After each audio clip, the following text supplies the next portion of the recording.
گەنموگەشتین سڵاوی ئێمەتان پێشکەش بینەرانی خۆشەویست لە کۆتایی هەفتەدا و لە بەرنامەی لاپەڕەیە حەوت بەڕێ هاوکارانم بوونیەوە میانی ماڵەکانتان لەگەڵمان بن. بەپێی ڕاپرسیەکی BBC ئێران کەمترین خۆشەویستی لە ناو خەڵکی جیهاندا هەیە. بەپێی نوێتری ڕاپرسیەک کە لەلایەن سرویسی جیهانی BBC کراوە، سیمای رووسیا لە ڕای گشتی 24 وڵاتی جیهان منفیتر لە ساڵی پارە و ئێرانیش کەمترین خۆشەویستی لە ناو خەڵکی جیهاندا هەیە. لەم پەیوەندەدا ڕاپۆرتی هاوکارن دەبیستین و دێنە وڵاتان. بەپێی ڕاپرسیەک کە پێش سەرهەڵدانی قەیران لە ئوکراین بەڕێوە چوو بوو، خۆشەویستی رووسیا لەو وڵاتانەی ڕاپرسیەکان لێکراوە گەشتۆتە نزمترین ئاست لە ساڵی 2005ەوە. هەروەها پێگەی ئەمریکا و یەکێتی ئوروپاش دابەزیوە. لەلایەکی دیکەوە ئێران، پاکستان و کوریای باکوور نزمترین محبوبیەتیان هەیە. ڕوانینی منفی بۆ ئێران 60% دەنگەکانە کە هەڵبەت کوریای باکوور و پاکستان بارودۆخیان لە ئێران باشتر بووە. بەپێی هەواڵەکان ئەو سێ وڵاتە زۆرترین هەواڵی نیگەتیڤیان لە میدیا جیهانیەکان بە خۆیان تەرخەن کردووە. ڕاپرسیەکەی BBC لەلایەن ناوەندەکانی ڕاپرسینی گڵۆپسکەن و پیپا ئەنجامدراوە. لەو ڕاپرسیەدا لە 24542 کەس لە 24 وڵاتی جیهان خوازراوە تا ڕاوبۆچوونی خۆیان سەبارەت بە 16 وڵات و هەروەها یەکێتی ئوروپا دەرببڕن. بەپێی دەرەنجامەکان 45% دەنگدەران ڕوانینێکی منفیان بۆ رووسیا هەبووە و تەنیا 31% بە باشی و پۆزیتیڤ لەسەر رووسەکان ڕابۆچوونیان داوە کە زیاترین ئاستی دابەزینی محبوبیەتی رووسیا لە کینیا، ئیسپانیا، بەرزیل و کانەدا بینراوە. هەروەها محبوبیەت و خۆشەویستی ئەمریکا لای خەڵکی ئیسپانیا، بەرزیل و ئاڵماندا بەزیوە کە کارناسان لەو باوەڕەدان هۆکارەکەی دەگەڕێتەوە بۆ بڵاوبوونەوەی هەواڵی چالاکیەکانی ئەمریکا لە مەڕ شنود لە وڵاتانە. ئاڵمان بە 60% خۆشەویستی و محبوبیەت وەکو ئەم ساڵانەی دوایی هەر لە پلەی یەکەمی جیهانە و دوای ئەو وڵاتە کانەدایە. هەروەها دەبێت بڵێن لە ناو وڵاتانی منفی دوای ئێران بەڕیزەوە کوریای باکوور، پاکستان، ئیسرائیل و رووسیا جێگرن. ئەو ڕاپرسیە لە ساڵی 2005ەوە دەستی پێکردووە و لە 4 ساڵی ڕابردوو ئێران بەردەوام پلەی منفیترین وڵاتی جیهانی بۆ خۆی مسۆگەر کردووە. ئەوەش لە کاتێکدایە کە پاکستان بەهۆی بوونی قاعیدە و تاڵبان و کوریای باکووریش لەبەر بەرنامەی ئەتۆمی و هەڕەشەی بۆ سەر ئاسایشی هەرێمەکە و تەنانەت جیهان لە ڕیزی دوای ئێرانە. کارناسان لەو باوەڕدان کە رووسیا بەهۆی ڕۆڵی لە شەڕی ناوخۆی سووریە و وەکو پاڵپشتی لە ڕژیمی بەشار ئەسەد سیمای جیهانی خۆی لەدەستداوە و تا ئاستی پێنجەمی منفیترین وڵات دابەزیوە. و بەڵام لێرەدا تەحلیلمان لە سەرەما ئەوەیە کۆماری ئیسلامی هەر لە ساڵی 1979 زەینی کە بە سەرکوتی هەموو هێزەکانی بەشدار لە شۆڕش توانی دەسەڵات بەهۆی پاوان بکات یەکەم بنەمای سیاسەتی دەرەکی خۆی هەناردەکردنی شۆڕش ڕاگەیاند. جێبەجێکردن و پێداگری لەسەر ئەو سیاسەتە پێویستی بە دروستکردنی دەیان گروپی میلیشیایی و تەرۆریستی لە ئاز ناوچە و جیهان هەبوو. هەروەها هەناردەکردنی شۆڕش ڕێک بە مانای دەستێوەردان لە کاروباری وڵاتانی دیکە ئاژاوەنانەوە و دروستکردنی دەیان دوژمنی خەیاڵ و بێبنەما بووە. بۆیە دەبینین بەهاتنی کۆماری ئیسلامی هەرێمەکە ڕۆژ لە دوای ڕۆژ زیاتر لە جاران تووشی شەڕ و قەیران و تونوتیژی دەبێت، بەتایبەت کە شەڕی تایەفەیی و ئاینی گەشە دەکات و هێدی چەندین گروپی چەکدار سەر هەڵدەن کە هەر لە باکووری ڕۆژئاوای ئافریقا هەتا ناودڵی ڕۆژهەڵاتی ناوەڕاست دەکەونە ئامانجی سەدان کردەوەی تەرۆریستی. بانگەشەی درۆبوونی هۆلۆکاست، دروشمی لە ناوبرنی ئیسرائیل، تەرۆری دەیان ناڕازی لە ئاز جیهان، دەیان تەقینەوە لە ناوەندە ڕۆژئاوایەکان لە چوارسووکی جیهان و تێکدانی ئاسایشی وڵاتانی ناوچەکە تەنیا بەشێکە لە سیاسەتی دەرەکی کۆماری ئیسلامی.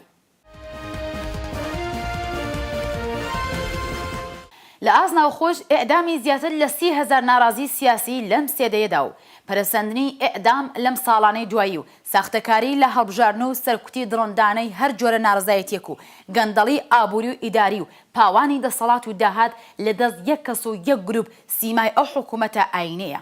ڕوونا لە جیهانی ئەمڕۆ کە سەردەمی زانیاری و زانینی ڕاستیەکانە، خەڵکی جیهان کۆماری ئیسلامی وەکو گەورەترین هەڕەشە بۆ سەر ئاسایش و ئاشتی جیهان دەزان و بۆ ڕاستیە گەیشتون کە حکوومەتی ئێستای ئێران پابند بە هیچ جۆرە یاسایەکی نێودەوڵەتی نییە و هەرگیز ناتوانێت لەگەڵ تایبەتمەندیەکانی جیهانی ئێستا خۆی ڕێک بخات و جگەل لە زمانی شەڕ و ئاژاوە و سەرکوت و دوژمنی لەگەڵ وڵاتان و نەتەوەکان هیچی تر نازانێت.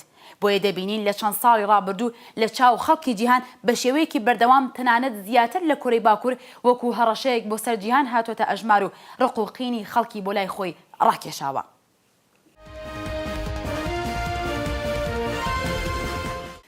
بە راپۆرتێک دەچینە تاران و گەدەلول لە تاران لانیکەم 5 کوژرا و 58 برینداری لێکەوتوتەوە. ئێوارەی ڕۆژی دووشەممە 12 جۆزەردان لە تاران گەردەلوولی بە خێرایی 20 متر لە چرکەدا شاری دایە بەر کە بەپێی هەندێک راپۆرلانەکەم 5 کوژرا و 58 برینداری لێکەوتوتەوە. ئەگەرچی لەمەڕ ژمارەی بریندارانی ئەو ڕووداوە جیاوازی زۆر هەیە، بەڵام کوژرانی 5 کەس پژڕاستکرایەوە. ڕۆژنامەی ئێعتماد لەو بارەیەوە نووسی بێتی گەردەلوولی وێرانکرد بە باو باران لە پایتەخت 5 کوژرا و دەیان قوربانی لە خۆیدا گرتووە. راپۆرتێک لەم بارەیەوە. بەپێ راپۆرتی ڕۆژنامەی ئێعتماد کاتژێر بە کاتی تاران نەگەیشت بووە 5 ئێوارە کە کۆمێکی گەورە لە خۆڵ و خۆڵەمێژ لە باشووری پارێزگای تاران و لە شارەکانی ڕێی و ڕووباتکەریم بەرەو ئاسمان هەستایەوە و بە خێراییەکی سەرسوڕهێنەر بەرەو شاری تاران کەوتەڕێ. دانیشتوانی باشووری تاران یەکەم کەسان بوون کە چاویان بەو گەردەلوولە کە خێراییەکەی زیاتر لە 20 متر لە چرکەیەکدا بوو کەوت و پێش ئەوەی کە دشکردەوەیەک لە خۆیان نیشان بدەن گەردەلوول خۆی گەیاندە ناوچەی ناوەندی پێتەخت. ئێعتماد وێ ڕێجەختکردن لەسەر ئەوەی کە هێزەکانی فریاکەوتن دوای گەردەلوول گەشت نەشار و دەنگی ئاژیری ماشینەکانی ئاگرکوژاندنەوە و ئۆرژانس هێدی بەرزکرایەوە دەنووسێت ڕوون نییە چلۆن ڕێکخراوی کەشناسی وڵات ڕوودانی ڕووداوێکی بێوێنەی لەو شێوەیەی پێشبینی نەکردووە و ئەگەر بەو جۆرەکە خۆیان دەڵێن پێشتر پێشبینیان کردووە ئەی بۆچی خەڵکیان ئاگادار نەکردووەتەوە. ئەمین سابرینیان سەرۆکی ئۆرژانسی ئێران بە ئێعتمادی وتووە گەردەلوولی بەهێزی پێتەخت بووەتە هۆی گیان لە دەستدانی 5 کەس و برینداربوونی 50 کەس کە 17 کەسیان مسافری ئۆتۆبوسێکی ڕێگەی قومتاران بوون کە تووشی ڕووداواتون. لە نێوان ئەو 17 بریندارەش کچە منداڵێکی 5 مانگە بوونی هەیە و دوو لەو بریندارانە حاڵیان زۆر خراپە.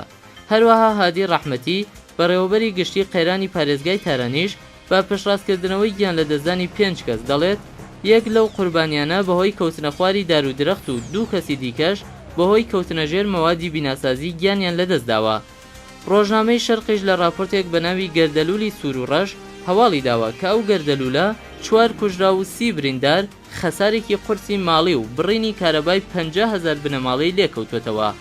ڕۆژنامەی ئارمانیش لەو بارەیەوە دەنووسێت ڕێکخرا و ناوەندگەلێک کە بە بودجەی میلیاردی بەڕێوە دەچن و لە ڕاستیدا دەبێت پێش ڕووداوێکی لەو شێوە شارۆمەندان ئاگادارکەنەوە تا گەردەلوول لە ناکاو خەڵکی بێدەرەتان و بێئاگا تووشی شڵەژاوی نەکات. ئەو ڕۆژنامەیە بە ئاماژەکردن بەوەی کە شارەوانی تاران دوای ڕوودانی ئەو کارەساتە ڕایگەاندووە تەواوی یەکەکانی فریاکەوتنی ئەو ڕێکخراوەیە لە حاڵەتی ئامادەباشن دەنووسێت، بەڵام ئەوان نەیانوت بۆچی لەمەڕ ئەم ڕووداوە کارەساتبار و گەورەیە هیچ جۆرە پێشگرتنێکیان نەکردووە و زانیاریان نەداوە تا شارۆمەندان لەو کارەساتە بپارێزن. ڕۆژنامەی ئارمان هەروەها دەپرسێت لە سەردەمی زانیاری و هەواڵ و وێنە سەتەلایەتیەکان و وێستگە کەشناسیەکان بۆچی ڕێکخراوەیەکی مەزن و پانوبەرین جەڵدەی خەبەریان داوە و هیچ جۆرە هۆشدارێکیان نەداوە. هەواڵنێری مێهریش راپۆرتی داوەکە معسومە ئاباد سکرتێری شورای شاری تاران بە ڕەخنەگرتن لە بەڕێوەبەری قەیرانی تاران پرسیویە ئەگەر بە وتەی بەرپرسانی ئەو ناوەندە گەردەلوولەکەی تاران قەیران نەبووە و تەنیا دیاردەیەکی گۆڕانی کەش بووە، ئەی بۆچی لە دیاردەیەکی گۆڕانی کەش کە تەنیا 25 خولەک درێژەی هەبوو 5 کەس دەمرن و 350 ڕووداویش لە ئاست شاری تاران ڕوو ئەدات. باڵا بەڕێزان، هیچ گومانی تێدا نییە کە ڕووداوە سروشتیەکان یەک لەوانە گەردەلوولیش لە هەموو شوێنێکی جیهان ڕوودەدات و بەڕاستی مرۆڤیش ناتوانێت لە ڕوودانی ئەو جۆرە دیاردەگەلە بەرگری بکات. بەڵام ئەوەی کە سەبارەت بە ئێران و بۆ وێنە لەم ڕووداوەدا جێگەی باس و شیکردنەوە و هەروەها ڕخنەیە، لاوازی و تەنانەت نەبوونی بەڕێوەبەرایەتی زانستی و بەرپرسانی قەیرانە لە ئاز ئەو وڵاتەدا. بەواتایەکی دیکە کۆماری ئیسلامی هەرگیز نەیتوانیوە یان نەیویستووە لە ئاز خزمەتگوزاری گشتی و بەتایبەت لە پرسی مدیریەتی قەیران لەو شێوەیە بگاتە ستانداردێکی شیا و جیهانی. لە ماوەی ئەم 34 ساڵە چەندین ڕووداوی سروشتی ڕوویان داوە کە هەر یەکێکیان ببوون بە کارەساتێکی نەتەوەیی. بۆی وێنە لە جۆزەردانی 1369 لا دەرەنجامی بوومەلەرزەیەکی 74 پێوانی ڕیشتەر لە شاری مەندیلی باکووری وڵات لانیکەم 40,000 کەس بوونە قوربانی. ئەو کات بەرپرسان لە پرۆپاگەندەیەکی گەورە ڕایانگەیاندووە کە هەوڵ ئەدەن بە پلان و بەرنامە وا بکەن کە چی دیکە بوومەلەرزەیەکی وا نەتوانێت کارەساتێکی بەو شێوە بخۆڵقێنێت، کەچی 13 ساڵ دواتر لە شاری بەمی پارێزگای کرمان و لە ساڵی 1382 بوومەلەرزەیەکی زۆر کەم هێزتر هات و 50,000 کەسی کردە قوربانی. ئێستاش لە گەردەلوولێک کە بە وتەی خۆیان 25 خولەکی خەیاندووە 5 کەس گیانیان لەدەستدا و 350 ڕووداو دێتە ئاراوە و زیاتر لە 50 کەسیش بریندار دەبن. ئەو لاوازیە لە بەڕێبەرایەتی کاروباری وڵاتیش تەنیا دەرەنجامی ڕوانگەی ئایدۆلۆژیک و خواستی مانەوە لەسەر دەسەڵاتە. واتە کۆماری ئیسلامی هەرگیز ئامادە نەبوو لە کەسانی شیا و زانستی بۆ بەڕێوەبرنی وڵات کەڵ وەرگێت و تەنیا پێوانەیان بۆ بەدەستهێنانی ئەو پۆستانە باوەڕ بە نیزامی ئیسلامی و بەس کە دەرەنجامەکەی دەبێتە بێسەروبەرەیی لە بەڕێوەبرنی کاروباری وڵات.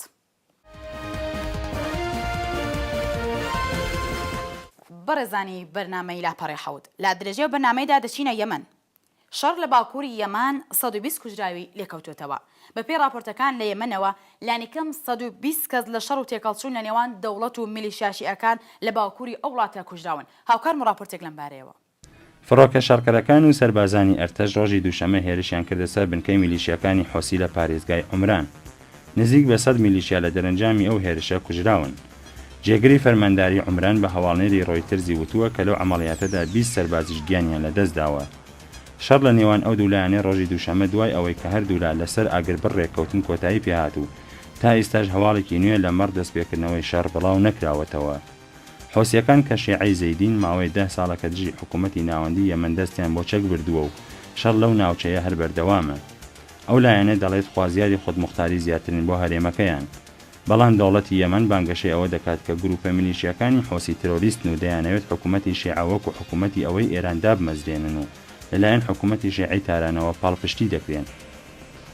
جێگای وەبیرهێنانەوەیە کە ڕێبەری یەکەمی حوسیەکان سەید حوسین حوسی بۆ ماوەیەکی زۆر لە ئێران نیشتەجێ بوو لەگەڵ ڕێبەرانی ئاینی حکوومەتی ئیسلامی پەیوەندی نزیکی هەبوو.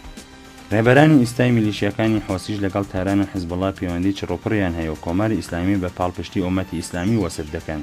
بۆیە دەوڵەتی یەمەن لەو باوەڕەدایە کە گروپی گەنجانی مومنکەنێوی ڕێکخراوەی چەکداری حوسیەکانن لەلایەن حیزبڵڵای لوبنان و کۆماری ئیسلامی بە تەواوەتی پاڵپشتی دەکرێن ئەگەرچی تاران ئەوە ڕەت دەکاتەوە. وەزارەتی ناوخۆی یەمەن ڕایگەیاندووە کە میلیشیەکان هێرشیان بردوۆتە سەر زیندانێک لە عومران و 10 زیندانی کە تاوانی جناییان لەسەر شانەی ڕەفاندوویانە. شەڕ بە شێوەی ئیستا بۆ یەکەم جار لە 18 جوانی 2004 دەستی پێکرد. لەو شەڕەدا نزیک 1000 کەس بوونە قوربانی. لە ئاوریلی 2005 شەڕی دووهەم دەست پێ دەکات. ئەو شەڕە لە دەرەنجامی هێرشی میلیشیەکان بۆ سەر بنکەیەکی سەربازی لە باکووری یەمەن دەستی پێکرد. جاری سێهەم شەڕ لە مارسی 2006 دەست پێ دەکات و دوای ماوەیەک ئاگربڕ ڕادەگەیەندێت. بەڵام لە فێوریەی ساڵی دواتر واتە 2007 دیسانەوە ئاگری شەڕ هەڵدەگیرسێت و دوای مانگێک کۆتایی پێدێت. بەڵام لە فێوریەی ساڵی 2008 شەڕ بە شێوەیەکی قرس ڕوو لە باکووری یەمەن دەکاتەوە کە هەڵبەت بە نێوبژیوانی حکوومەتی قەتەر و واژۆکردنی ڕێکەوتن نامەیەک شەڕ کۆتایی پێدێت. بەڵام بەهۆی چالاکیەکانی هێزەکانی حوسی بە پاڵپشتی ئێران لە مانگی ئوتی 2009 شەڕ دیسان دەست پێ دەکات کە سەدان کوژراوی لێکەوتەوە. لەو ساڵەوە تاکو ئیستا چەند جارێک شەڕ ڕووی داوە و هەردوو لا بەتوندی لەسەر هەڵوێستەکانی خۆیان سوورن. بۆیە بە هیچ ڕێکەوتنێکی هەمیشەی نەگەیشتون و تا هاتووە شەڕ پەرەی سندووە. بەتایبەت دوای ڕوخانی حکوومەتی پێشوو لە کاتێکدا کە جودایی خوازەکانی باشوور و هەروەها هێزەکانی قاعدە هەوڵیاندا چالاکیەکانیان دژی حکوومەت پەرە پێ بدەن، حوسیەکانی جەرفەتیان بە باش زانی بۆ ئەوەی کە بتوانن دەست بگرن بەسەر چەند ناوچەیەک کە هەر ئەوەش ئاگری شەڕەکەی گەشتر کردەوە. ئازیزان، سەبارەت بە بارودۆخی وڵاتی یەمەن دەبێت ئاماژە بە چەند خاڵ بکەین. یەکەم سەرنجدان بە کێشە ناوخۆیەکانی ناوخۆی ئەو وڵاتەیە کە لە باکوور لەگەڵ میلیشیا توندڕەوەکانی حوسی و لە باشووریش لەگەڵ جودایی خوازەکانی هەرێمی باشوور دەستە و یەخەیە. هەر ئەو ئالۆزیە لە یەمەن وای کردووە کە تۆڕەکانی قاعدە دەرفەتی باشیان بۆ بڕەخسێت تا ئەو وڵاتە بکەن بە بنکەیەک بۆ کردەوە تەرۆریستەکانی خۆیان و دەزەکردنی ناو وڵاتانی دیکە و تەنانەت پەروەردەکردنی تەرۆریستانی تازەکار. بە واتایەکی دیکە بەهۆی چارەسەر نەبوونی کێشە و ناکۆکەکانی نێوانی لایەنەکان بە شێوەیەکی زانستی و دروست بەداخەوە ئێستا ناکۆکەکان سەری هەڵداوەتەوە و هەر ئەوەش یەمەنی کردوتە گۆڕەپانی لایەنە توندڕەوەکان. دووهەم ڕۆڵی تێکدەرانی ئێرانە لە یەمەن لە باکوور کە ئێران بە تەواوەتی یارمەتی میلیشیاشیەکانی حوسی دەکات لەلایەک زۆربەی ڕێبەرانی ئاینی ئەو گروپانە لە ئێران پەروەردەی ئاینی دەکرێن و لەلایەکی دیکەشەوە راپۆرتەکان بازڵەوە دەکەن کۆماری ئیسلامی زۆرتر لە ڕێگای حیزبوڵای لوبنانەوە یارمەتی سەربازی و لۆجستیکی بەو گروپانە دەکات. لە باشووریش راپۆرتەکان ئەوە نیشان دەدەن کە تاران بە هەموو شێوازێک یارمەتی جودایی خوازەکانی باشوور دەدات. تەنانەت ماوەیەک لەمە پێش محەممەد عەلی ئەحمەد یەکێک لە ڕێبەرانی بزوتنەوەی باشووری یەمەن وتبووی زۆربەی ڕێبەرانی بزوتنەوەی باشوور بۆ وەرگرتنی پارە و یارمەتی گەلی دیکە سەردانی ئێرانیان کردو و ئێمە دڵنیاین کە تاران دەیهەوێت ئاگری شەڕی مەزهەبی لە یەمەن گەشتر بکات. کە ناسەن لە باوەڕەدان کە مەبەستی تاران لەو دەستێوەردانە بە شکستهێنانی گەڵاڵەی وڵاتانی سەقامگیری کەنداوە. وەکو دوایین بەرگە لە بەرنامەیە لاپەڕی حەوت دەچینە سووریا، بەشار ئەسەد بۆ سێهەم جار بوو بە سەرۆکۆماری سووریا. هەڵبژارنەکانی سەرۆکۆماری سووریا ڕۆژی سێشەممە 13 جۆزەردان لەو هەرێمانی وا لەژێر کۆنتڕۆڵی هێزەکانی سەر بە بەشار ئەسەدن بەڕێوەچوو. بەپێی هەواڵی میدیا حکوومەکان لەم هەڵبژارندا بەشار ئەسەد بە 88% دەنگەکان بۆ سێهەم جار بوو بە سەرۆکۆماری سووریا. راپۆرتێک لەم پەیوەندەدا. بەپێی راپۆرتی وەزارەتی ناوخۆی سووریا، نزیک 15 ملیۆن کەس مافی دەنگدانیان هەبوو کە هەڵبەت ناوەندەکانی دەنگدان تەنیا لەو هەرێمانە بوون وا لەژێر کۆنتڕۆڵی حکوومەتی ناوەندین کە بە وتەی کارناسان 60% سووریەکان لەو ناوچەگەلە نیشتەجێن. ئەگەرچی کۆمیسیۆنی سربەخۆی هەڵبژاردنەکان بانگەشەی ئەوە دەکات کە ڕێژەی بەشداری خەڵک سەرنجڕاکێش بووە و هەواڵنێری فەرانسەش لەسەر زاری هەواڵنێران و وێنەگرانی خۆی دەڵێت بەشداری لە شارەکانی دەمشق و حومس بەرچاو بووە، بەڵام پەیوەندیەکانی ئۆپۆزیسیۆن بانگەشەی ئەوە دەکەن کە ڕێژەی بەشداری خەڵک زۆر نەزم بووە و لە هەندێک ناوچەدا ناوەندەکانی دەنگدان کەسی تێدا نەبووە.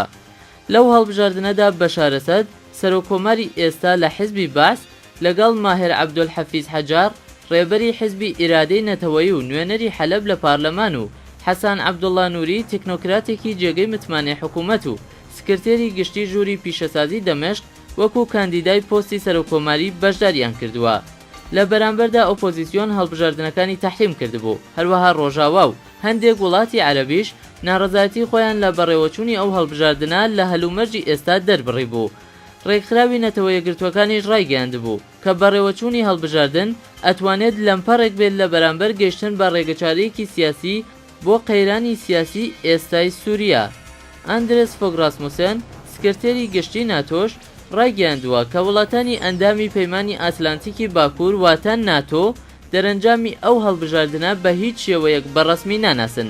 بەپێی راپۆرتی هەواڵنێری فەرانسا، راسموسن لە کۆبوونەوەی وەزیرانی بەرگری وڵاتانی ئەندامی ناتۆ وتبووی ئەو هەڵبژاردنە نمایشێکی گاڵتەجارە کە هیچ ڕێزێک لە پێوانە نێونەتەوەیەکانی شەفافیەت و ئازادی ناگرێت. ناوبراو هەروەها دەڵێت من دڵنیام کە هیچ یەک لە وڵاتانی ئەندامی ناتۆ دەرەنجامی ئەو هەڵبژاردنە بەڕەسمی ناناسن. هاوپەیمانی نەتەوەیی ئۆپۆزیسیۆنی سووریەش لە ڕاگەیەندراوێکدا خوازیاری ئەوە بوو کە خەڵک لەو هەڵبژاردنەدا بەشداری نەکەن. لەو ڕاگەیەندراوەدا هاتووە کە کاندیداکانی هەڵبژاردن هیچ پلانێکیان جگە لە نەمان و لە ناوبردنی خەڵک و وڵاتی سووریا بەدەستەوە نییە. لە هەمان کاتدا لێژنەیەکی پارلەمانی لە کۆماری ئیسلامی ئێران وەکو سەرەکیترین هاوپەیمانی بەشار ئەسەد بە وتەی خۆیان بۆ چاوەدێری لەسەر سەلامەتی هەڵبژاردن ڕەوانەی سووریە ببوون. لەو سەفەرەدا چەند لێژنەی پارلەمانی دیکە لە هاوپەیمانانی بەشار ئەسەد لە وڵاتی فیلیپین، بۆلیڤی، ڤێنزوئێلا، تاجیکستان، زیمبابوە و ئۆگاندا هاوتە ئێرانیەکانی خۆیانیان هاوڕایی کردبوو. هەروەها لێژنەیەک لە لوبنان و رووسیەش وەکو چاودێر سەردانی سووریەیان کردبوو. ڕاستی ئەوەیە کە بەڕێوەبرنی هەڵبژاردنی سەرۆکۆماری لە سووریا لە کاتی ئێستا و بە سەرنجان بە شەڕی ناوخۆیی لە وڵاتە زیاتر وەکو گاڵتەکردنە بە گڕای گشتی. یەکەم 40% خاکی وڵاتە لە دەستی ناڕازیانە کە بەشداری هەڵبژاردن نەبوون. دووهەم چەندین ملیۆن کەس لە هاوڵاتیانی سووری ئاوارەی دەرەستەی سنوورەکانن کە ئەوانیش نەیانتوانی لە هەڵبژاردن بەشداری بکەن. سێهەم لە زۆرێک لە شارەکان ڕوونەکە هاندەری خەڵک بۆ بەشداری لە هەڵبژاردن نەک خواست و ئارزوی خۆیان کە ترت لە سزاکانی دواتر بووە. چوارەم بەپێی یاسای نوێی هەڵبژاردن کە گۆیە پێداچوونەوەی لەسەر کراوە و دموکراتی ترە، سیما بەناوبانگەکانی ئۆپۆزیسیۆن مافی بەشداریان لەو هەڵبژاردنە نەبووە. جا چۆن هەڵبژاردن لە وەها هەلومەرجێک ئەتوانێت نیشاندەری دەنگی خەڵکی سووریا بێت کەس نازانێت. سەی لەوەدایە ئەو وڵاتانەی کە بەناو دۆستی سووریا وەکو چاودێر لە وڵاتە ئامادە بوون زۆرینەیە بۆ خۆیان یەکێک لە دیکتاتۆرترین وڵاتانی جیهانن کە ناوی کۆماری ئیسلامی لەو نێوانەدا ئەدرۆشێتەوە. دەبێت پرسیارکەین وڵاتانێک کە بۆ خۆیان خاوەن هەڵبژاردنی ستاندارد و بەمانای تەواوی وشە دموکراتیک نین چۆن دەتوانن ڕاستی و ئازادبوونی ئەو هەڵبژاردنە پەشڕاست بکەن.